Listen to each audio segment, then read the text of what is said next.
ఈ వైసీపీ ప్రభుత్వం అధికారంలోకి వచ్చిన నాటి నుండి నేటి వరకు కూడా కేసర గ్రామానికి చేసిన అభివృద్ధి శూన్యం. ఈ వైఎస్ఆర్సీపీ ప్రభుత్వం అధికారంలో ఉన్నప్పుడు ఈ ఉన్న పరిస్థితుల్లో చాలా మందిని ఇబ్బందులు పడుతూ అభివృద్ధి పని చేయకుండా కేసర గ్రామానికి సొంత ఇంటిని కలను నాశనం చేసినటువంటి ఈ వైఎస్ఆర్సీపీ ప్రభుత్వం గ్రామాలలో మంచినీటి సమస్య పట్టించుకోరు, డ్రైనేజీ సమస్య పట్టించుకోరు, ఇంకా ఏ ఇతర సమస్యలు పట్టించుకునే ప్రభుత్వం ఈ వైఎస్ఆర్సీపీ ప్రభుత్వం.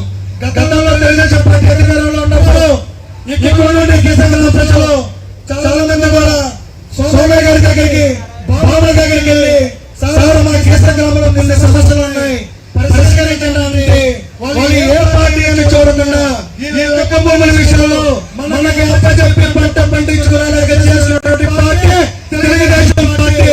మా దగ్గర ఒక విషయం కూడా చివరిసారిగా చూద్దాం ఉన్నాను.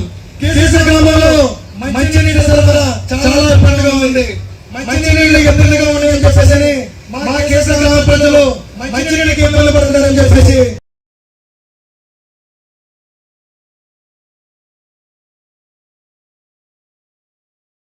కార్యకర్తలకు మనం బయట ముందుకెళ్ళాలి. హోమ్ మినిస్టర్ గారు ముందుకెళ్ళండి.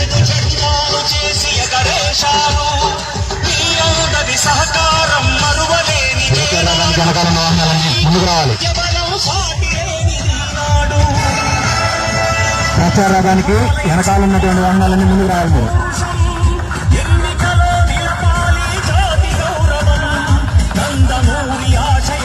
దయచేసి ఎవరు వెనకాల ఉన్నదాన్ని ముందు రండి.